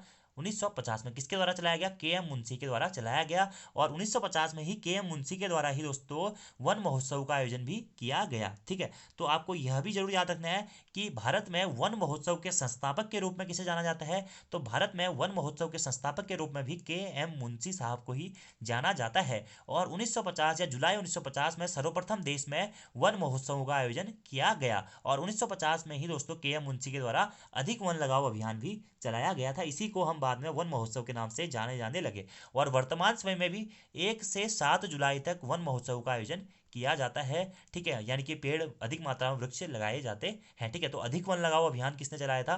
के.एम. मुंशी साहब ने चलाया था। और देश में वन महोत्सव के संस्थापक के रूप में भी के.एम. मुंशी साहब को ही जाना जाता है। ठीक है, तो इतने पॉइंट हो गए क्लियर। अब हम पहुंचते हैं 1952 में। तो 1952 में क्या हुआ था दोस्तों? स्वतंत्र भारत की प्रथम वन नीति अपनाई गई थी। देखिए, आपका जो वन अधिनियम का पार्ट था वो हो गया खत्म। 1865 में आपने वन अधिनियम पढ़ा था, 1878 में वन अधिनियम पढ़ा था, और 1927 में आपने वन अधिनियम पढ़ा था, जो कि अभी तक चल रहा है। ठीक है, अब हम यहाँ पर बात कर रहे हैं वन नीति की। ठीक है, तो स्वतंत्रता के बाद प्रथम वन नीति कब लागू की गई, या प्रथम राष्ट्रीय वन नीति कब लागू की गई? वो की गई 1952 में। अब आप बोलेंगे सर आपने हमें 1894 में भी वन नीति बताई थी कि 1894 में प्रथम राष्ट्रीय वन नीति लागू की गई। ठीक है, ब्रिटिश सरकार द्वारा। तो आपको 2 पॉइंट याद रखने हैं। अगर आपसे पूछा जाए कि संपूर्ण भारत में, या आप कहें, या आपसे पूछा जाए ब्रिटिश सरकार द्वारा प्रथम वन नीति कब लागू की गई, या फिर भारत में सर्वप्रथम वन नीति कब लागू की गई, या फिर भारत में प्रथम राष्ट्रीय वन नीति कब लागू की गई, वो की गई 1894 में। ठीक है, क्योंकि ब्रिटिशों के द्वारा इसे किया गया था। इसके तहत वनों को 4 भागों में बांटा गया था, जिसे हम प्रथम राष्ट्रीय वन नीति 1894 के नाम से भी जानते थे। अगर अब आपसे एक दूसरे संदर्भ में प्रश्न पूछाएगा कि स्वतंत्र भारत की प्रथम वन नीति कब लागू की गई, तो स्वतंत्र भारत की प्रथम राष्ट्रीय वन नीति कब लागू की गई, वो की गई 1952 में। ठीक है, अगर पूछा जाए ब्रिटिश सरकार द्वारा प्रथम वन नीति या फिर भारत की प्रथम वन नीति कब लागू की गई 1894 में, अगर इसी को चेंज करके वो पूछ देगा कि स्वतंत्र भारत की प्रथम वन नीति कब लागू की गई, या फिर आज़ाद भारत की वन नीति कब लागू की गई, या आज़ाद भारत या स्वतंत्र भारत की प्रथम राष्ट्रीय वन नीति कब लागू की गई, वो की गई 1952 में। ठीक है, तो यहां से आपको ऑप्शन के अकॉर्डिंग यह प्रश्न पकड़ना पड़ेगा। वैसे अगर आपसे एग्जाम में यह प्रश्न आएगा कि प्रथम राष्ट्रीय वन नीति कब लागू की गई, तो 1894 या 1952 में से आपको एक ही ऑप्शन देगा, और एग्जाम में यहां से प्रश्न भी पूछा जा चुका है। तो 1952 की जो नीति थी दोस्तों, उसी को हम जानते हैं क्या, स्वतंत्र भारत की प्रथम वन नीति या फिर राष्ट्रीय वन नीति के नाम से। 1894 में प्रथम बार राष्ट्रीय वन नीति बनाई गई थी अंग्रेजों के द्वारा। ठीक है, जिसका मुख्य लक्ष्य क्या था, राजस्व को प्राप्त करना। उसी प्रकार 1952 में भी राष्ट्रीय वन नीति बनाई गई या लागू की गई, जिसे हम स्वतंत्र भारत या फिर भारत सरकार की प्रथम वन नीति के नाम से भी जान सकते हैं। ठीक है, और इस वन नीति में मेनली अगर हम बात करें 1952 की जो ये स्वतंत्र राष्ट्रीय वन नीति थी, इस वन नीति में जो 1894 में हमारी वन नीति बनाई गई थी, उसको ही संशोधित किया गया था। तो यह है एक प्रश्न और बन सकता है दोस्तों कि भारत सरकार की प्रथम राष्ट्रीय वन नीति 1894 को कब संशोधित किया गया, या प्रथम राष्ट्रीय वन नीति को संशोधित करके वन नीति कब लागू की गई, नई वन नीति कब लागू की गई, तो 1952 में की गई थी। ठीक है, तो आई होप आप लोगों का कंफ्यूजन क्लियर हो गया होगा कि प्रथम वन नीति है 1894 में, जो कि ब्रिटिशों के द्वारा लागू की गई थी भारत में, या फिर ब्रिटिश सरकार द्वारा प्रथम वन नीति या प्रथम राष्ट्रीय वन नीति 1894। और वहीं पूछा जाए स्वतंत्र भारत की प्रथम राष्ट्रीय वन नीति या फिर भारत सरकार की प्रथम राष्ट्रीय वन नीति या भारत सरकार की प्रथम वन नीति कब लागू की गई, वो की गई थी 1952 में, जिसमें कि 1894 की वन नीति को संशोधित करके उसमें कुछ और पार्ट भी जोड़े गए थे। तो मैंने आपको बताया 1894 की वन नीति में भी क्या हुआ था, वनों को 4 भागों में वर्गीकृत किया था। उसी प्रकार जो 1952 की हमारी राष्ट्रीय वन नीति थी, इसमें भी वनों को 4 भागों में ही वर्गीकृत किया गया था। अभी 4 भाग कौन कौन से थे, national forest, tree forest, reserve forest और विलेज फॉरेस्ट। ठीक है, इनके बारे में हम थोड़ी देर में बात करेंगे। और इसी वन नीति के तहत जो स्वतंत्र भारत की या राष्ट्रीय वन नीति थी, इसके तहत ही यह नियम बनाया गया कि संपूर्ण भारत के लगभग 1/3 पार्ट पर या फिर 33% भाग पर वन होने चाहिए। ठीक है, तो संपूर्ण भारत के 33% भाग पर वन होने चाहिए, यह नीति बनाई गई स्वतंत्र जो हमारी राष्ट्रीय वन नीति थी या स्वतंत्र भारत की प्रथम वन नीति थी 1952 में, उसमें। उसी के बाद दोस्तों 1988 में इस वन नीति को संशोधित किया गया। ठीक है, और 1998 में भी इस वन नीति की समीक्षा की गई थी। ठीक है, तो 1952 में स्वतंत्र भारत की प्रथम वन नीति बनाई गई, 1988 में इसी वन नीति को संशोधित किया गया, जो कि मैं आगे आपको बताऊंगा। ठीक है, और 1998 में इसी वन नीति की समीक्षा भी की गई। ठीक है, और जो हमारे उत्तराखंड या फिर उत्तर प्रदेश में 1988 की वन नीति ही लागू की गई थी, लेकिन वर्तमान समय में 2016 में उत्तराखंड ने अपनी वन नीति बना दी है। इसके बारे में भी हम आगे बात करेंगे। ठीक है, कि उत्तराखंड सरकार ने अपनी वन नीति में कब बनाई या कब संशोधित किया या कौन से के तहत बनाई, वो हम आगे सब जाके बात करेंगे। तो आपको यहाँ पर 1952 की जो राष्ट्रीय वन नीति थी उसके बारे में पॉइंट याद रखने हैं कि 1952 क्या थी, राष्ट्रीय वन नीति या भारत सरकार की प्रथम वन नीति या फिर स्वतंत्र भारत की प्रथम राष्ट्रीय वन नीति कब लागू की गई, 1952 में। और इसके तहत 1894 की वन नीति को संशोधित किया गया था, और 1988 में इस वन नीति को संशोधित किया गया, 1998 में इसकी समीक्षा भी की गई थी। और 1952 की जो राष्ट्रीय वन नीति थी, इसके तहत वनों को 4 भागों में बांटा गया। एक तो है हमारा क्या, रिजर्व फॉरेस्ट या फिर नेशनल फॉरेस्ट या फिर राष्ट्रीय वन। दूसरा है हमारा क्या, ट्री फॉरेस्ट यानी कि वनाच्छादन वन। तीसरा है हमारा रिजर्व फॉरेस्ट यानी कि संरक्षित वन। और चौथा है हमारा क्या, विलेज फॉरेस्ट यानी कि पंचायती वन। ठीक है, और इनके बारे में राष्ट्रीय वन क्या होता है, राष्ट्रीय के अधीन होते हैं, संरक्षित वन पंचायती वन में आपको बता चुका हूँ। विलेज के अंतर्गत ट्री फॉरेस्ट यानी कि जो फॉरेस्टिंग एरिया गवर्नमेंट अपने अंदर रखती है उसे ट्री फॉरेस्ट कहते हैं। ठीक है, ये तो उतना डिटेल्स हो गया, उतना जरूरी है नहीं। ठीक है, 1952 में ही दोस्तों एक और चीज होती है क्या, Indian board of wild life की स्थापना की जाती है 1952 में ही, जिसे हम कहते हैं भारतीय वन्य प्राणी बोर्ड। तो भारतीय वन्य प्राणी बोर्ड या फिर Indian board for wild life की स्थापना कब की गई, 1952 में ही की गई थी। उसके बाद 2003 में क्या हुआ था कि इसमें क्या किया गया था, संशोधन किया गया था, या फिर इसका नाम बदलकर कर दिया गया था national board for wild life. ठीक है। और इसमें टोटल 47 सदस्य होते हैं और इसके जो चेयरमैन होते हैं वो होते हैं पीएम यानी कि प्रधानमंत्री। तो इसी कारण यहाँ पर ये पॉइंट इंपॉर्टेंट है दोस्तों कि भारतीय वन्य प्राणी बोर्ड या फिर Indian board for wild life की स्थापना कब की गई थी 1952 में, या फिर आप कह सकते हैं कि national board for wild life की स्थापना कब की गई थी, ये की गई थी 1952 में। और इसी का नाम बदला गया था, जो Indian board for wild life है उसका नाम 2003 में बदलकर रख दिया गया था क्या, national board for wild life. ठीक है, जिसमें टोटल दोस्तों 47 सदस्य होते हैं भारतीय वन्य प्राणी बोर्ड के अंतर्गत।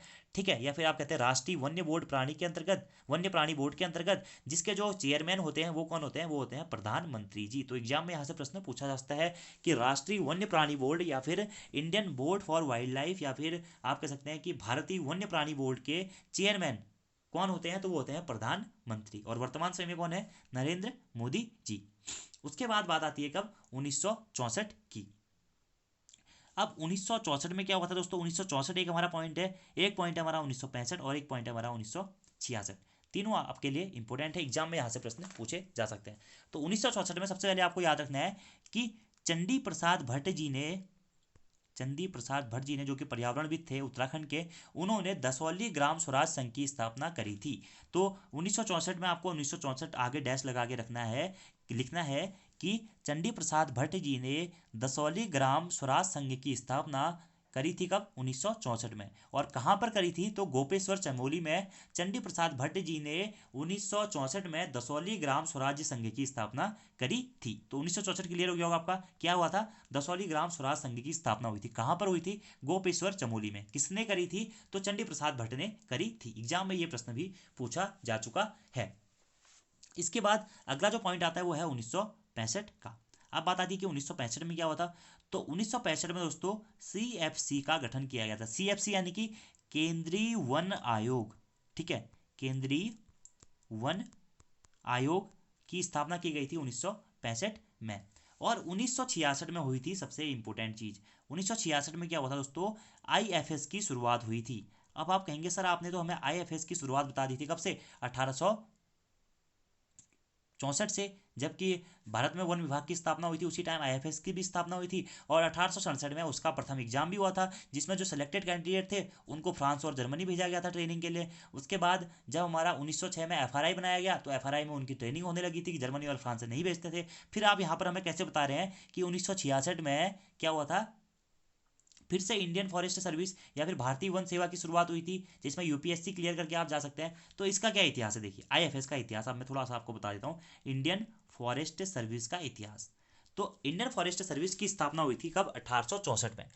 जब भारत में वन विभाग की स्थापना हुई थी उसी टाइम पे डिट्रिच ब्रैंडिस साहब ने, या ब्रैंडिस साहब ने, जो कि फादर ऑफ फॉरेस्ट कहलाते हैं, 1864 में ही आईएफएस यानी कि इंपीरियल फॉरेस्ट सर्विस की स्थापना करी थी। 1867 में इसका प्रथम एग्जाम हुआ और जो लोग सिलेक्टेड थे उनको ट्रेनिंग के लिए फ्रांस और जर्मनी भेज दिया गया।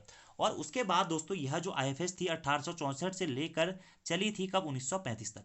1935 में जो इंडियन फॉरेस्ट सर्विस थी उसको बंद कर दिया गया था।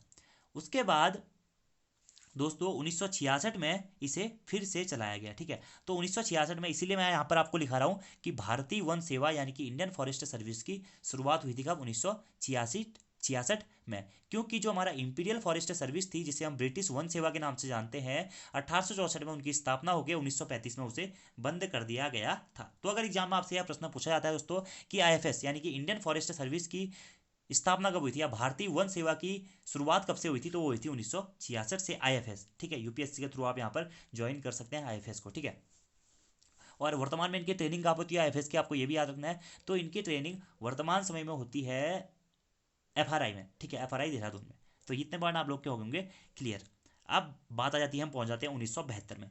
तो 1972 में क्या हुआ था दोस्तों, फॉरेस्ट वाइल्ड लाइफ एक्ट लाया गया था, यानी कि वाइल्ड लाइफ प्रोटेक्शन एक्ट लाया गया था कब, 1972 में, जिसे हम जानते हैं 1972 वाइल्ड लाइफ एक्ट के नाम से भी। ठीक है, तो ये पॉइंट आपको याद रखना है। 1972 में भारतीय वन्य जीव संरक्षण अधिनियम लाया गया था, जिसे हम फॉरेस्ट वाइल्ड लाइफ एक्ट या फिर वाइल्ड लाइफ प्रोटेक्शन एक्ट 1972 के नाम से भी जानते हैं। ठीक है, और वर्तमान समय में अगर हम बात करें तो जितने भी हमारे नेशनल पार्क्स आते हैं, जितने भी हमारी वाइल्ड लाइफ सेंचुरी है, या फिर हम कहें जितने भी अलग अलग प्रकार के प्रोटेक्टेड एरियाज हैं, वह सभी आते हैं किसके अंतर्गत, फॉरेस्ट वाइल्ड लाइफ एक्ट या वाइल्ड लाइफ प्रोटेक्शन एक्ट 1972 के तहत में। जितने भी दोस्तों जानवरों को मारने पर सजा का प्रावधान, बर्ड को मारने पर या पालतू कुत्तों को पालने, उनको साथ अत्याचार करने पर, गाय भैंसों पर अत्याचार करने पर, वृक्ष काटने पर, पेड़ पौधों की अनियमित कटाई पर, या फिर अलग अलग प्रकार के जो वनों से संबंधित कानून है उनका विरोध करने पर, या फिर आप कह सकते हैं उनका उल्लंघन करने पर जो भी सजाएं दी जाती है वो दी जाती है फॉरेस्ट वाइल्ड लाइफ एक्ट या वाइल्ड लाइफ प्रोटेक्शन एक्ट 1972 के तहत ही दी जाती है। ठीक है, तो भारतीय वन्य जीव संरक्षण अधिनियम कब लाया गया? 1972 में लाया गया, जिसे हम वाइल्ड लाइफ प्रोटेक्शन एक्ट 1972 के नाम से भी जानते हैं। और वर्तमान समय में सभी प्रोटेक्टेड एरिया, भले ही वो नेशनल पार्क हो, वाइल्ड लाइफ सेंचुरी हो, सभी आते हैं वाइल्ड लाइफ प्रोटेक्शन एक्ट 1972 के तहत। इसके तहत दोस्तों 6 अनुसूचियां जोड़ी गई थी। इसमें 6 अनुसूचियों में क्या किया था? जानवरों को डिवाइड कर दिया था। और 6 की 6 अनुसूचियों में क्या था? अलग अलग प्रकार के जानवरों को विभाजित किया गया था। अगर हम बात करें इसमें बाघ या टाइगर या शेर की, तो बाघ, टाइगर और शेर को इसमें शामिल किया गया था, जो हमारा अनुसूची 1 थी। ठीक है, जो मतलब इसमें क्राइटेरिया के हिसाब से उन्हें विभाजित किया गया था। और उसके बाद क्या हुआ था, उसमें उन्होंने कानून भी बनाए थे। अलग अलग अनुसूची में उन्होंने अलग अलग प्रकार के पैरामीटर सेट किए कि भाई हाँ, अगर आपने इस अनुसूची का उल्लंघन किया तो आपको इतनी सजा होगी, इतना जुर्माना भरना पड़ेगा, और ये होगा। अनुसूची 2 का उल्लंघन करेगा तो उसमें अलग सजा के प्रावधान थे, अलग जुर्माना था, अलग वो था। ठीक है, अलग अलग प्रकार की अनुसूची में अलग अलग प्रकार के नियम बनाए गए, अलग अलग जानवरों को सम्मिलित किया गया था। ठीक है, उसके बाद दोस्तों ये जो हमारा वाइल्ड लाइफ प्रोटेक्शन एक्ट था या वाइल्ड लाइफ प्रोटेक्शन एक्ट 1972 था, जिसमें 6 अनुसूचियां जुड़ी गई थी, उसे 1991 में संशोधित किया गया और उसके बाद उसे 2003 में फिर से संशोधित किया गया। और संशोधन में दोस्तों वही होता है कि अनुसूची 1, अनुसूची 2, अनुसूची 3, अनुसूची 4, अनुसूची 5, अनुसूची 6, इसमें से या तो जानवर को इधर से उधर ट्रांसफर कर देते हैं या फिर उसमें से सजा का प्रावधान बढ़ा देते हैं, नियमों को चेंज कर देते हैं। इस प्रकार की घटनाएं हो जाती हैं वाइल्ड लाइफ प्रोटेक्शन एक्ट 1972 के तहत ही। उसके बाद 1972 में ही दोस्तों एक और चीज हुई थी। वो क्या हुई थी? तो 1972 में 5 जून को दोस्तों स्टॉकहोम स्वीडन में यूएन यानी कि यूनाइटेड नेशन का पहला मानव पर्यावरण सम्मेलन हुआ था। तो यह प्रश्न भी इंपॉर्टेंट है दोस्तों कि यूनाइटेड नेशन का पहला मानव पर्यावरण सम्मेलन कब हुआ था? तो ये हुआ था 1972 में। और कहाँ हुआ था? तो ये हुआ था स्टॉकहोम स्वीडन में। और इसी दिन दोस्तों 5 जून को विश्व पर्यावरण दिवस के रूप में मनाए जाने की घोषणा की गई थी। कब से? 1972 से। तो इसी कारण हम दोस्तों 5 जून को हर वर्ष मनाते हैं क्या? विश्व पर्यावरण दिवस, जिसकी स्टार्टिंग हुई थी 1972। कहाँ से? स्टॉकहोम स्वीडन से, जहां पर 5 जून को क्या होता? पहला मानव पर्यावरण सम्मेलन हुआ था। ठीक है, उसके बाद 1972 के बाद अगला वर्ष आता है दोस्तों क्या? 1973। 1973 में टाइगर कंजर्वेशन प्रोग्राम चलाया गया था। टाइगर कंजर्वेशन प्रोग्राम से क्या मतलब है दोस्तों? आप इसे कह सकते हैं क्या? Project tiger. और प्रोजेक्ट टाइगर के तहत जो हमारा प्रथम राष्ट्रीय उद्यान था वह कौन सा था? वह था जिम कॉर्बेट राष्ट्रीय उद्यान, जो कि कहाँ है? रामनगर और नैनीताल जनपद और पौड़ी गढ़वाल जनपद में जिसका विस्तार पाया जाता है उत्तराखंड में ही है। ठीक है, तो ये प्रश्न भी इंपॉर्टेंट है दोस्तों कि टाइगर कंजर्वेशन प्रोग्राम कब चलाया गया था? 1973 में। या फिर प्रोजेक्ट टाइगर कब चलाया गया था? 1973 में। अब देखिए दोस्तों, प्रोजेक्ट टाइगर क्यों चलाया गया? क्योंकि दोस्तों अंग्रेजों ने क्या किया था? टाइगरों का बहुत अधिक मात्रा में अपने मतलब आप कह सकते हैं शौक के लिए उनका शिकार किया था। 1947 तक यहाँ पे अंग्रेजों का राज था।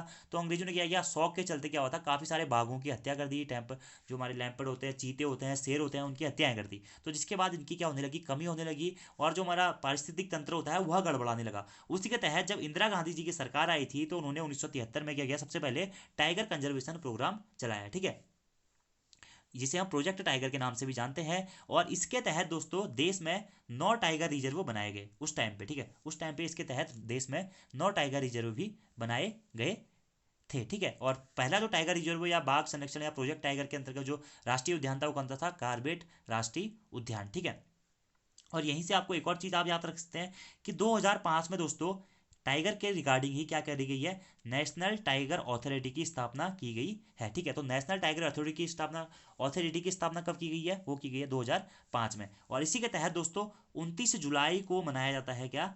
Global tiger day. ठीक है, यानी कि बाघ दिवस। तो 29 जुलाई को क्या मनाया जाता है? बाघ दिवस मनाया जाता है 29 जुलाई को। ठीक है, और अगर हम बाघों के बारे में बात करें तो उत्तराखंड का नंबर है तीसरा, जो कि हम वैसे आगे बात करेंगे। ठीक है, तो इतने पॉइंट आपके हो गए होंगे क्लियर। आगे बढ़ते हैं हम दोस्तों 1976 में। 1976 में क्या हुआ? नेशनल कमीशन और एग्रीकल्चर का गठन किया गया। कब? 1976 में। इसके बीच में भी दोस्तों बहुत सारी घटनाएं हुई थी। अगर हम बात करें उत्तराखंड के रिगार्डिंग थी तो उत्तराखंड में 1973 या चिपको आंदोलन हुआ था, जो कि हम उसे अलग से बात करेंगे। अगर मैं यहाँ पे ऐड करूंगा तो थोड़ा सा आप लोगों को ज़्यादा कॉम्प्लिकेटेड हो जाएगा। लेकिन इसी कारण मैं यहाँ पे उसे ऐड नहीं करना चाह रहा हूँ, ठीक है। या तो आप एक पॉइंट और ऐड कर सकते हैं यहाँ पे, 1972 में ही एक और पॉइंट ऐड करिएगा। मैंने आपको बताया था 1964 में क्या हुआ था दोस्तों कि चंडी प्रसाद भट्ट ने दसौली ग्राम स्वराज संघ की स्थापना करी थी, कहाँ, गोपेश्वर चमोली में, ठीक है। और उसी के साथ 1972 में क्या हुआ था दोस्तों कि, लिख लीजिएगा आप इसे भी, 1972 में चंडी प्रसाद भट्ट ने गांव गांव जाकर महिला मंगल दल की स्थापना करी थी। तो महिला मंगल दलों की स्थापना सर्वप्रथम कब की गई थी, 1972 में, किसके द्वारा, चंडी प्रसाद भट्ट जी के द्वारा, अलग अलग गांवों में जाकर। और इसी के तहत 1972 में ही दोस्तों चंडी प्रसाद भट्ट गए थे कहाँ, रैणी गांव, रैणी गांव जो कि चमोली में पड़ता है, वहां पर चंडी प्रसाद भट्ट जी ने महिला मंगल दल की स्थापना करी थी। और उसकी अध्यक्षता कौन बनी थी, वो बनी थी गौरा देवी, गौरा देवी, महिला मंगल दल की अध्यक्षता बनी थी उस टाइम पे गौरा देवी। तो 1972 में आपको याद रखना है कि चंडी प्रसाद भट्ट ने गांव गांव जाकर महिला मंगल दल की स्थापना करी, और चमोली के रैणी गांव में महिला मंगल दल की अध्यक्ष बनाई गई कौन, गौरा देवी जी, ठीक है। इसके बाद चिपको आंदोलन शुरू होता है हमारा 1973 में। 1974 में उसका विरोध होता है, जो कि मैं आपको आगे से बताऊंगा, ठीक है। यहाँ पर थोड़ा सा ज़्यादा कॉम्प्लिकेटेड हो जाएगा ईयर वाइज।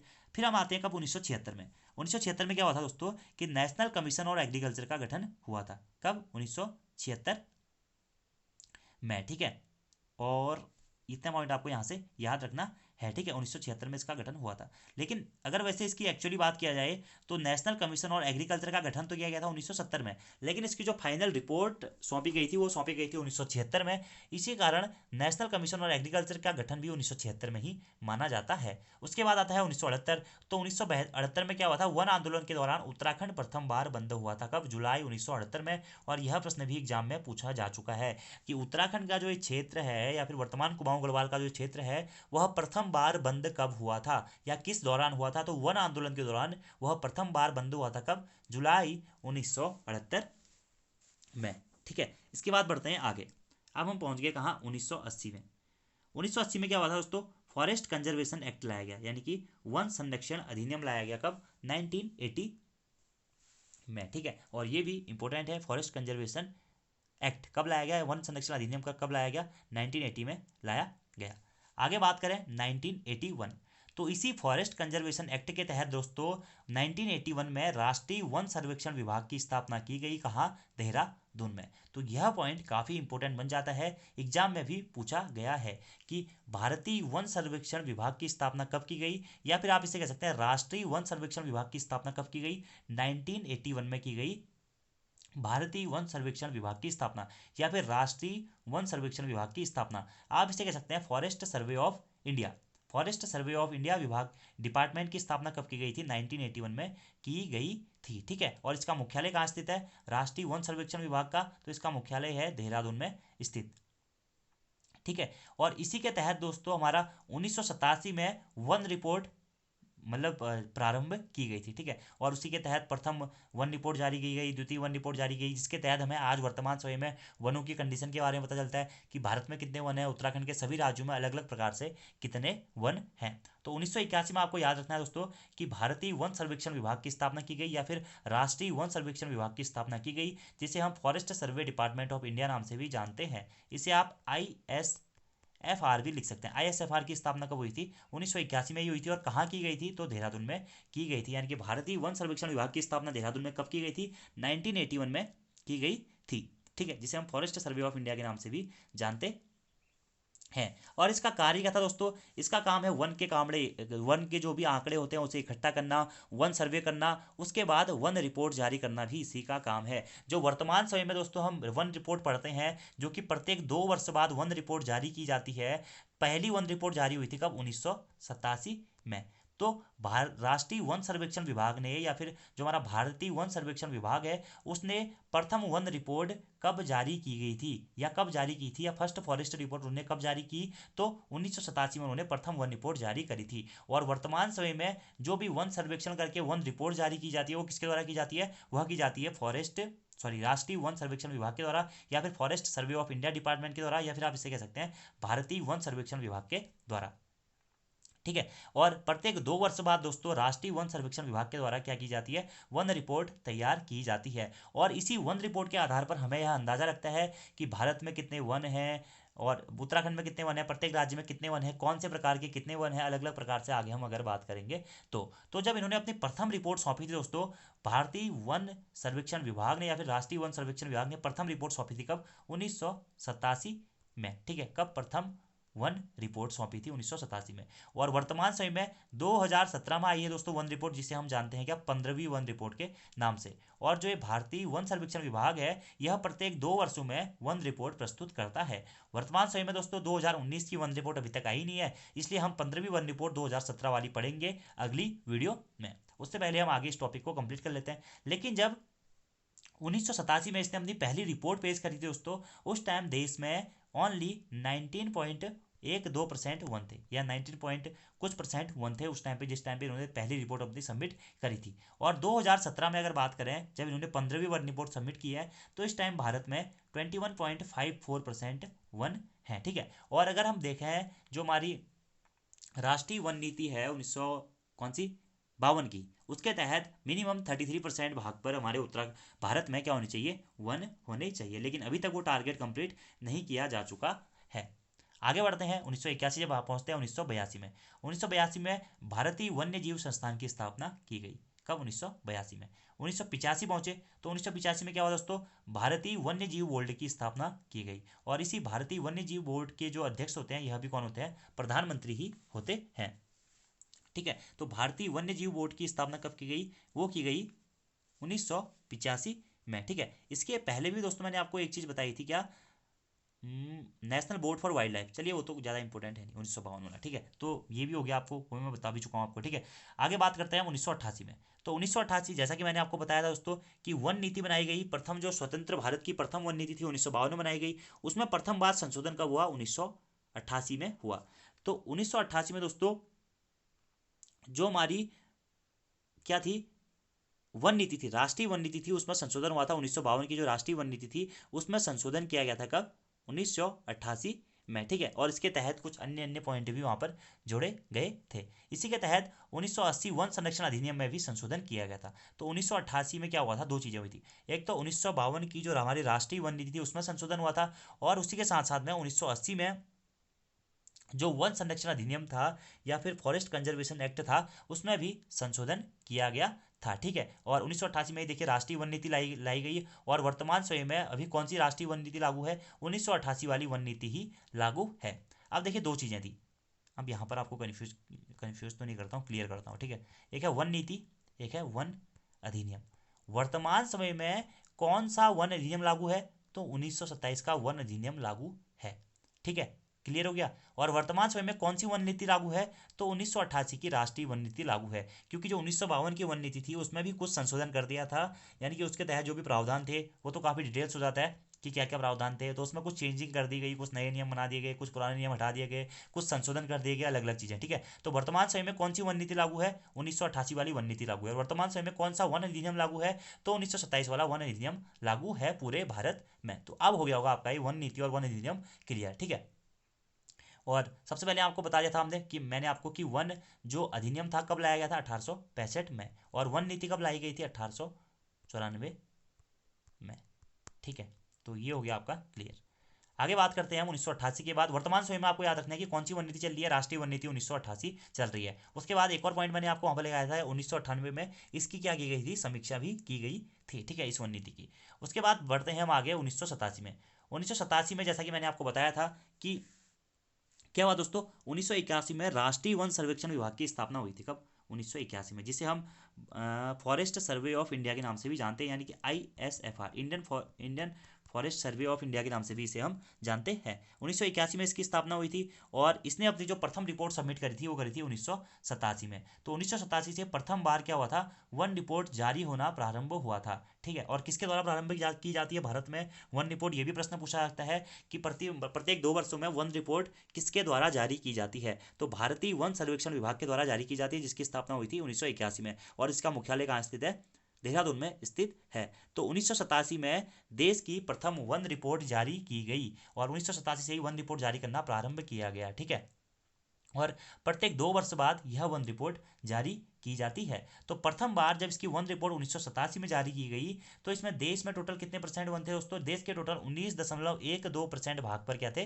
वन थे। और 1987 में प्रथम वन रिपोर्ट, तो प्रत्येक 2 वर्षों बाद देखिए 87, 89, 91, 93, 95 ऐसे करके इसकी जो 2017 में इसकी 15वीं वन रिपोर्ट जारी की गई है। ठीक है, 2017 में अभी 15वीं वन रिपोर्ट जारी की गई है। वैसे 2019 में 16वीं वन रिपोर्ट आनी थी जो कि अभी तक नहीं आई है। इसलिए हम जो वन रिपोर्ट आगे पढ़ेंगे, वनों का जो डाटा पढ़ेंगे आपके एग्जाम्स के लिए जो इंपॉर्टेंट रहता है वो हम अगली वाली वीडियो में पढ़ेंगे। ठीक है, तो 2017 में जब इसकी 15वीं वन रिपोर्ट इसने पेश करी तो उस टाइम पे भारत में अगर बात करें तो भारत के टोटल 21.54% भाग पर वन है। और क्षेत्रफल के अकॉर्डिंग बात करें तो 7,08,273 किलोमीटर स्क्वायर पर वन है। ठीक है, और अगर इसी के तहत अगर हम बात करें कि 2017 की जो हमारी वन रिपोर्ट है, ठीक है, वैसे मैं आगे बताऊंगा ये पॉइंट आपको। 2017 की जो वन रिपोर्ट है उसके अकॉर्डिंगली भारत के मतलब उत्तराखंड में भारत के टोटल 3.43% के आसपास लगभग वन है। ठीक है, तो यह प्रश्न पूछा जाता है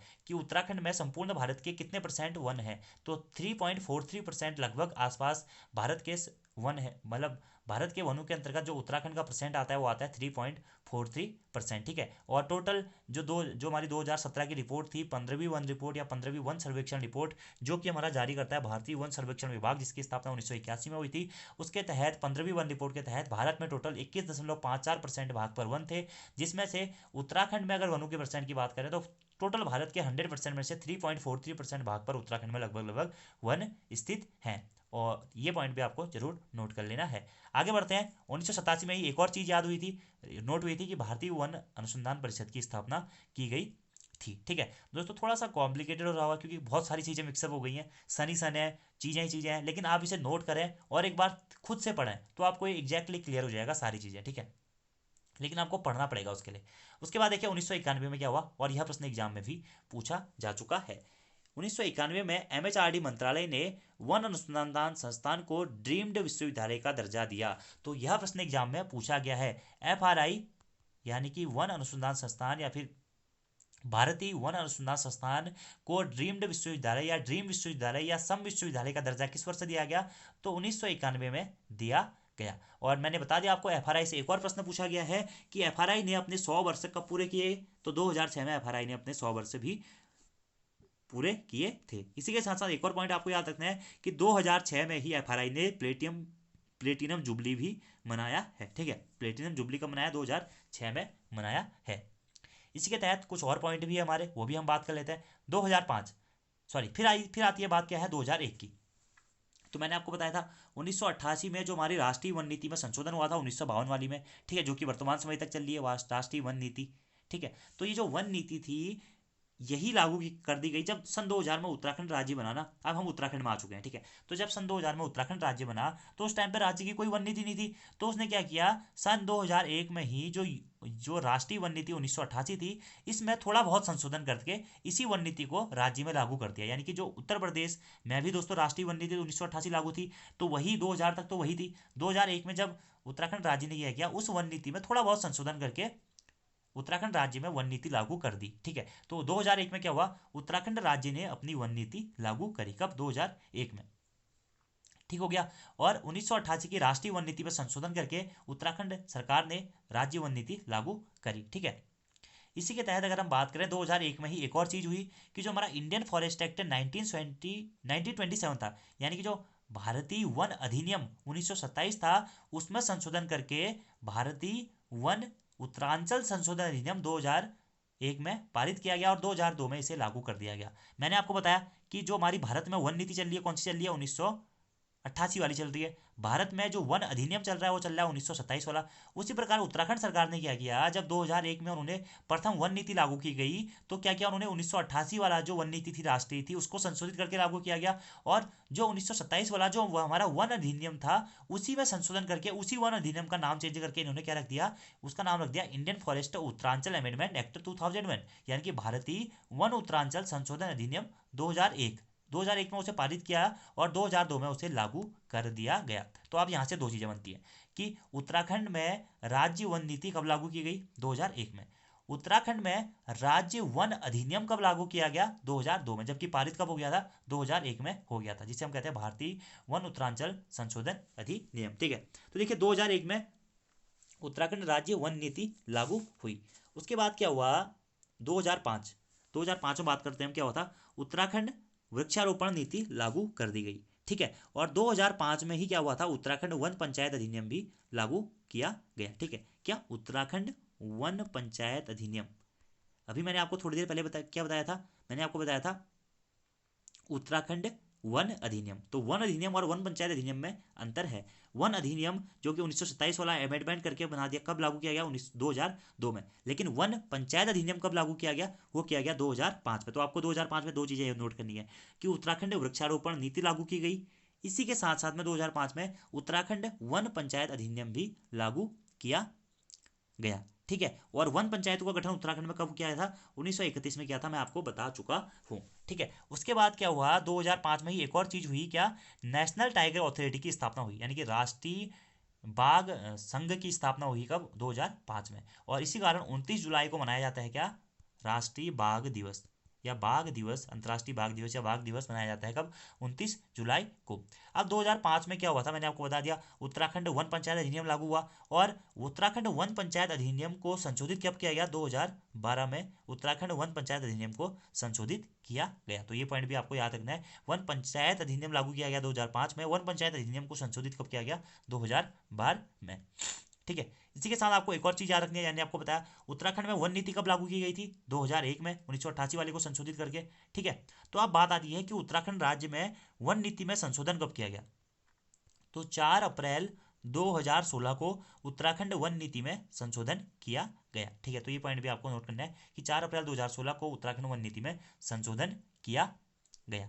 ठीक है, और इसी के तहत 2-3 पॉइंट और है। देखिए 2006 में क्या हुआ था? उत्तराखंड वन अधिकार कानून बनाया गया। 2005 में उत्तराखंड वन पंचायत अधिनियम लाया गया और 2006 में उत्तराखंड वन अधिकार कानून बनाया गया। और 2017 में क्या हुआ? 2017 में इंडियन फॉरेस्ट एक्ट 1927 में संशोधन किया गया, जो कि उसके तहत क्या हुआ कि बांस के पेड़ को, मतलब पेड़ की सूची से हटाकर घास में शामिल कर दिया, यानी कि ट्री से हटाकर उसे घास में शामिल कर दिया।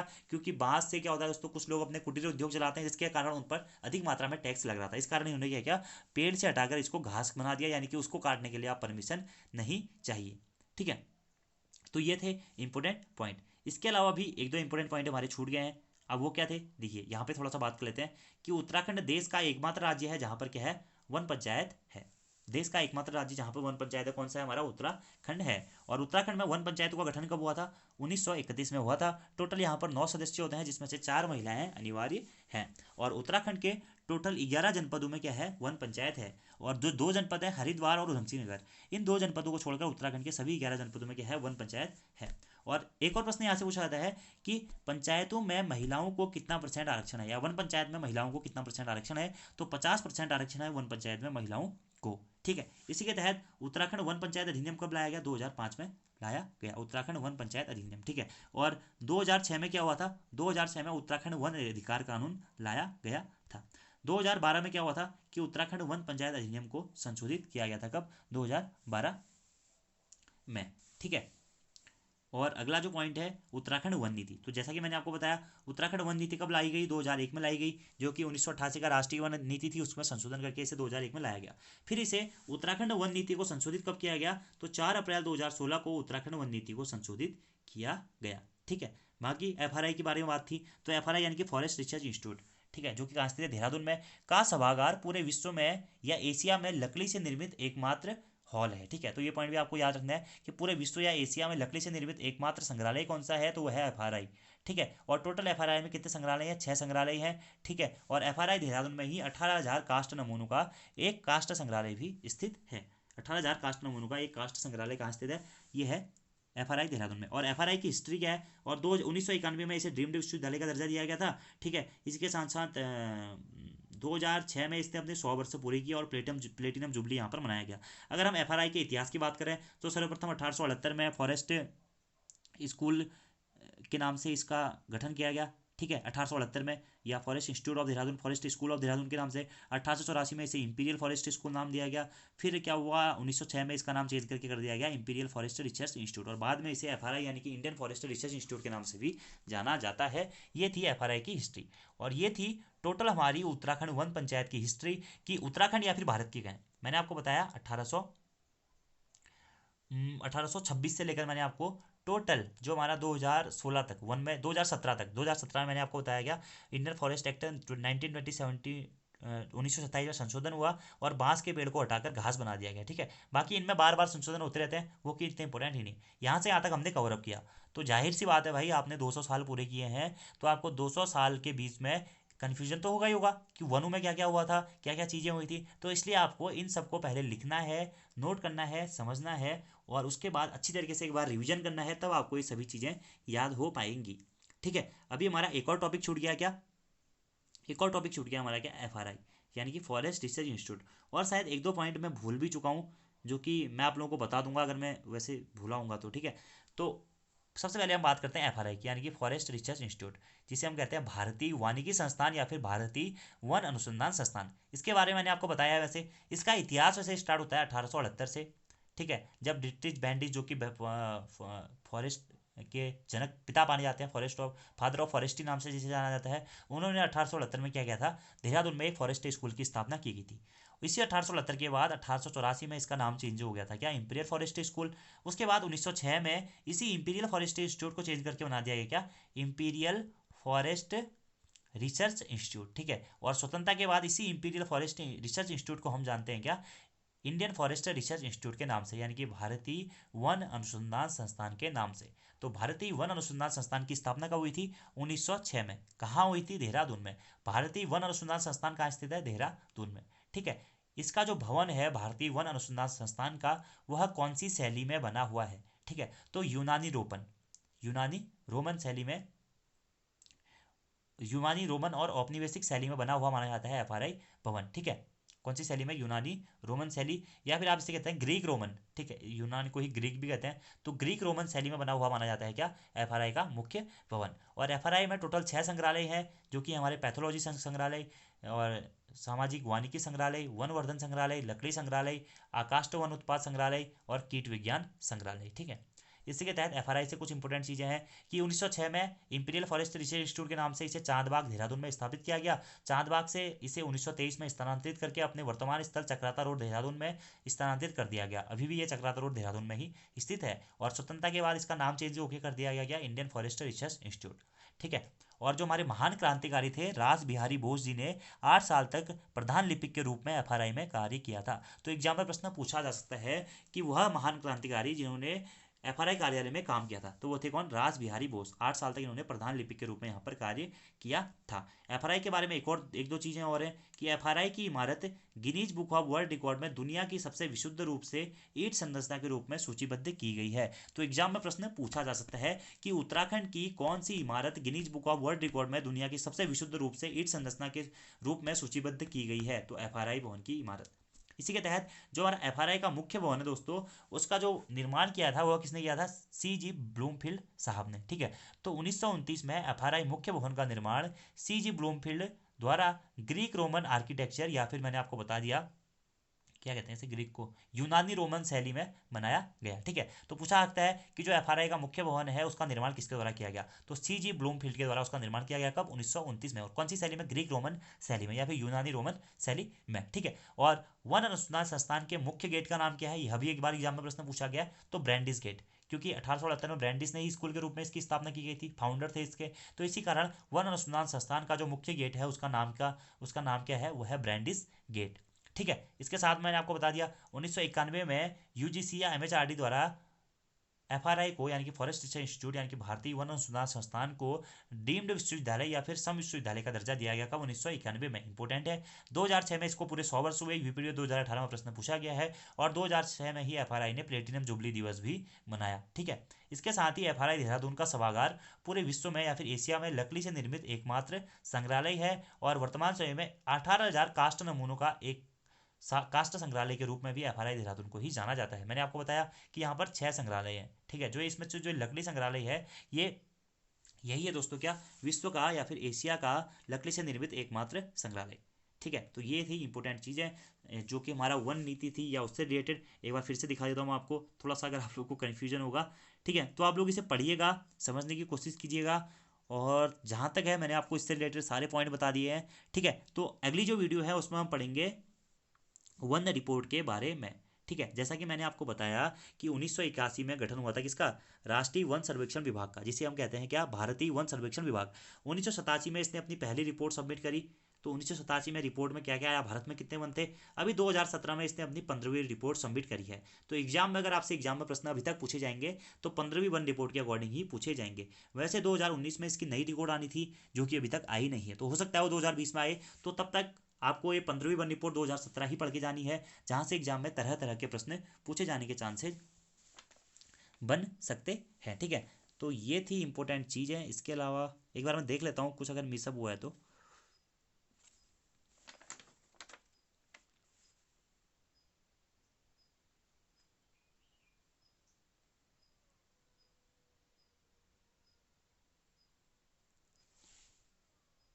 तो आज की इस वीडियो को यहीं पे खत्म करते हैं दोस्तों। अगर कुछ पॉइंट छोटे होंगे तो मैं आपको अगली वीडियो में करा दूंगा। So thank you friends, thanks for watching video, see you next time. तो नोट जरूर करें, पढ़े जरूर, तभी आपको ये चीज़ें समझ में आएंगी, वरना थोड़ा सा कन्फ्यूजन तो रहेगा ही रहेगा।